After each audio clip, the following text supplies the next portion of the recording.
प्रकरण 1. जून महिना होता तो. पाऊस धबधब्यासारखा कोसळत होता. माझ्या कॉलेजला सेमेस्टरची सुट्टी लागली होती आणि ते निमित्त साधून मी आजीच्या घरी राहायला आले होते.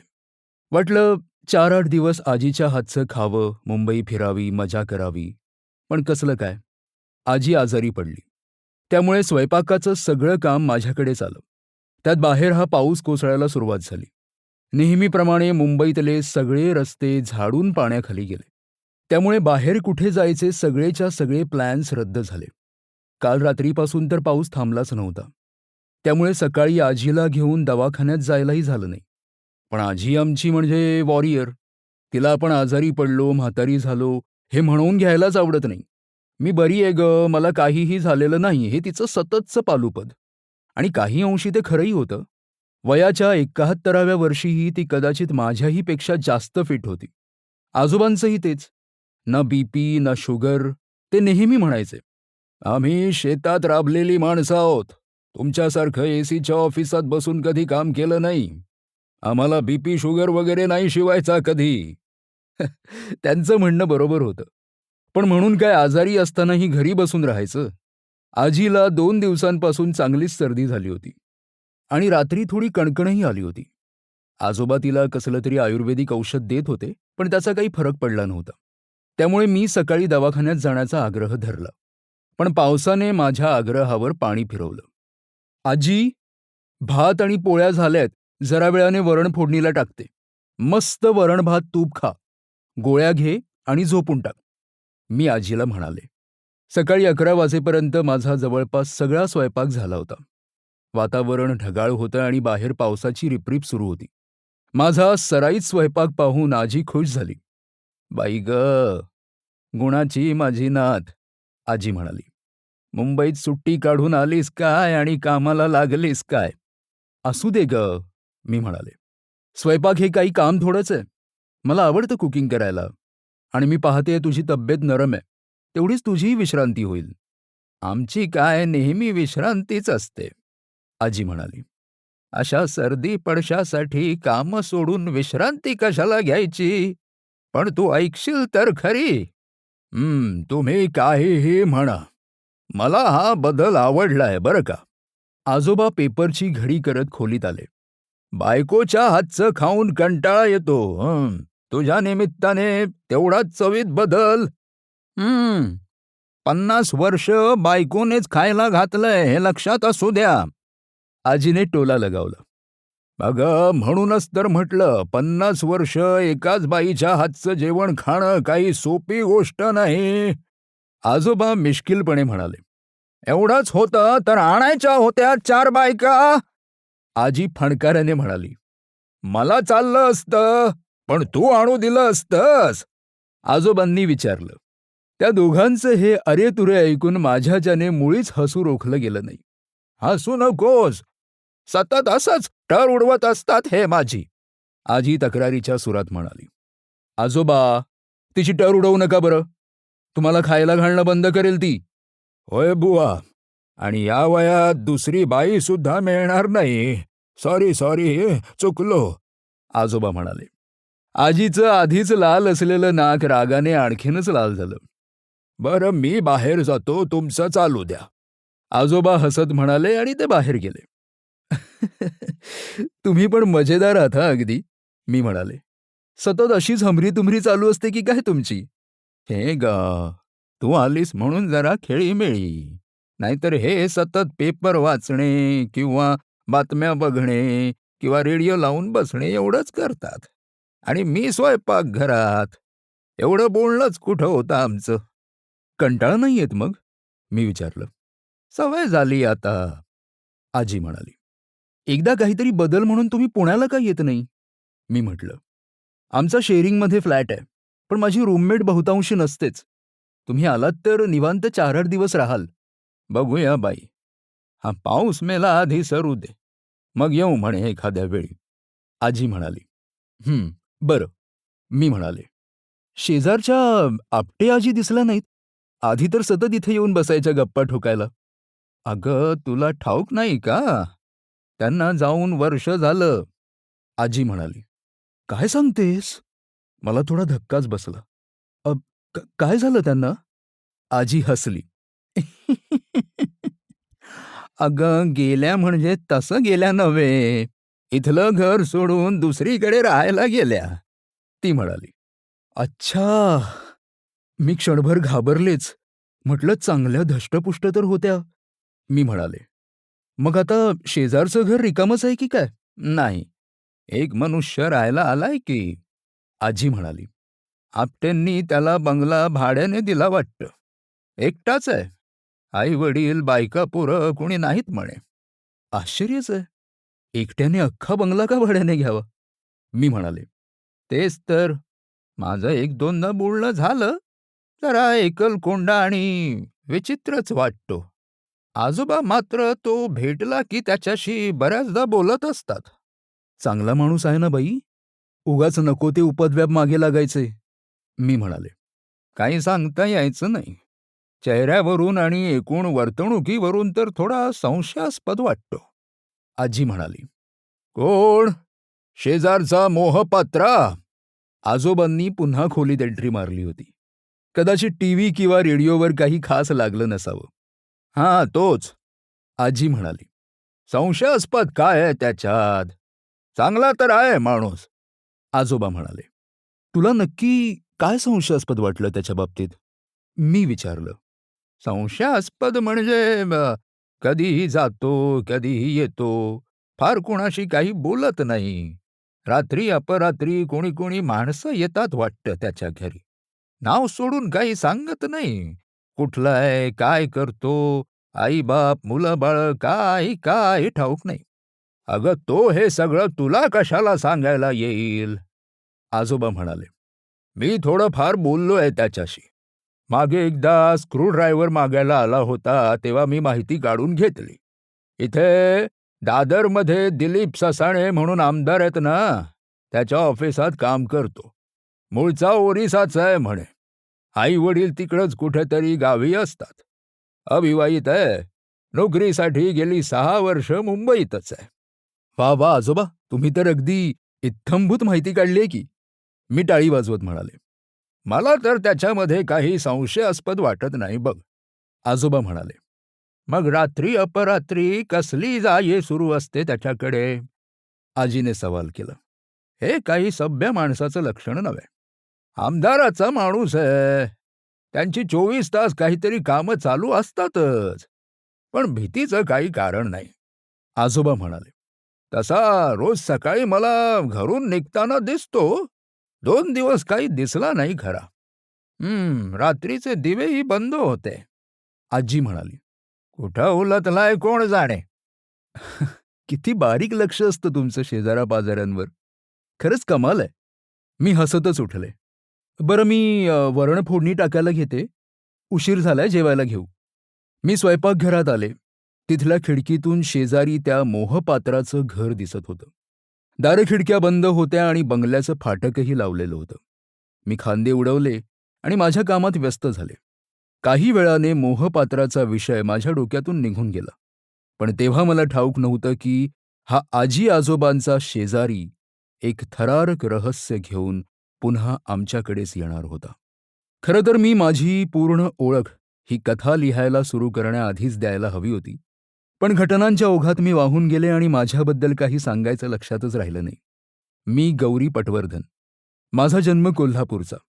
आई, बाबा आणि धाकटी बहीण कोल्हापुरातच असतात.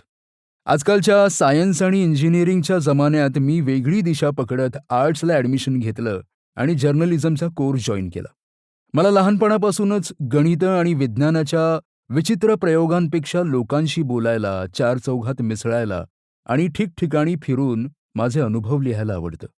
त्यामुळे माझ्यासाठी जर्नलिझमसारखं करिअर आदर्श ठरलं असतं. मी शिक्षणासाठी पुण्याला आले आणि फर्ग्युसनला बी.ए. केलं. त्यानंतर पुण्यातच एका नामांकित कॉलेजला जर्नलिझमचा पोस्ट ग्रॅज्युएट डिप्लोमा करते.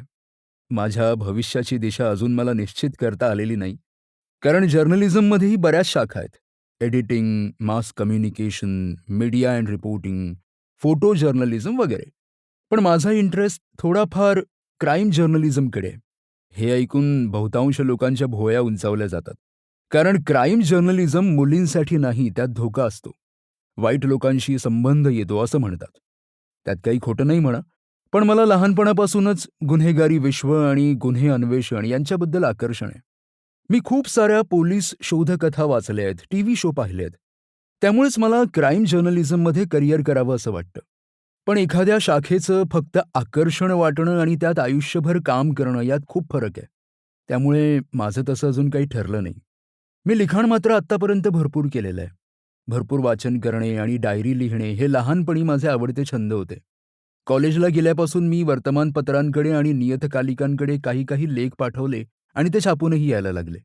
माझ्या लिखाणाचं कॉलेजमध्ये बरंच कौतुकही झालं.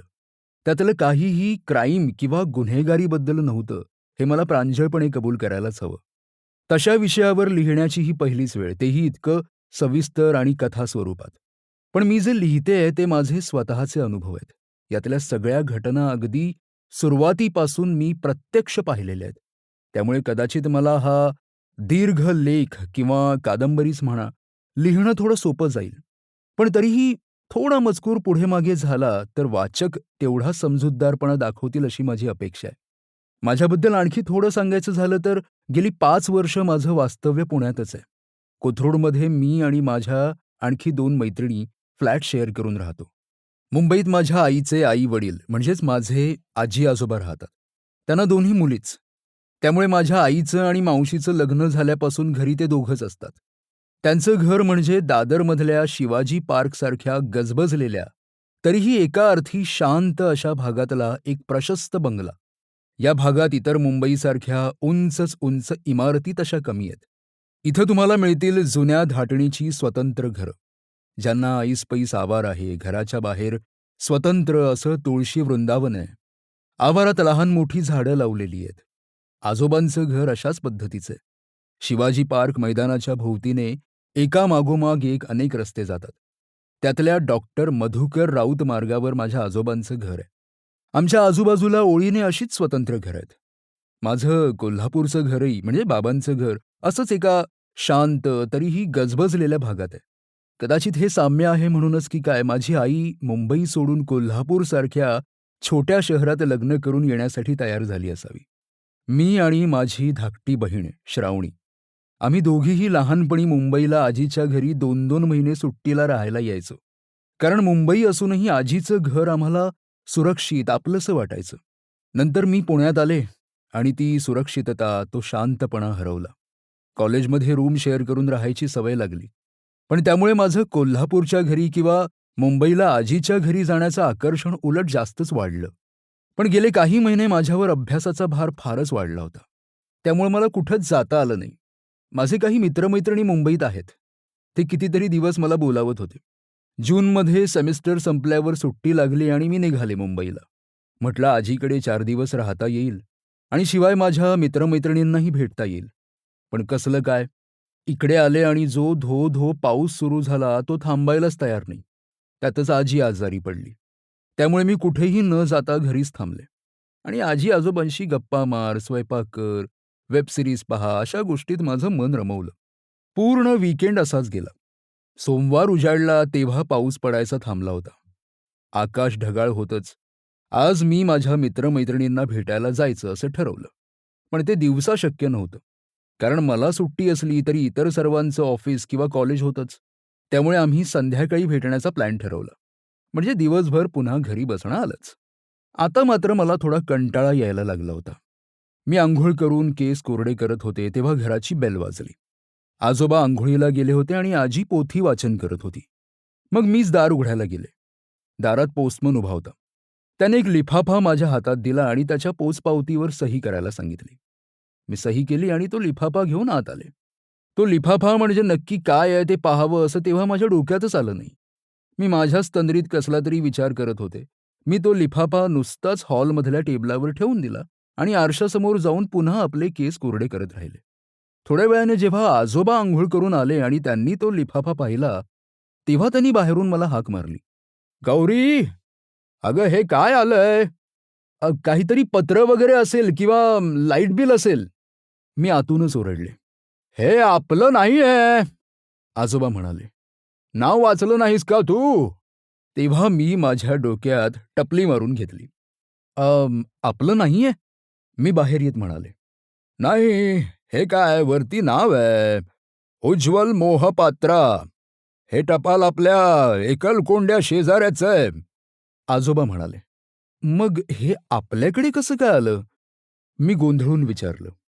आजोबांनी तो लिफाफा थोडा बारकाईनं पाहिला. "अ, याच्यावर घर नंबर चुकीचा टाकलाय." आजोबा त्यावर टिचकी मारत म्हणाले. घर नंबर 412 हा तर आपल्या घरचा नंबर आहे.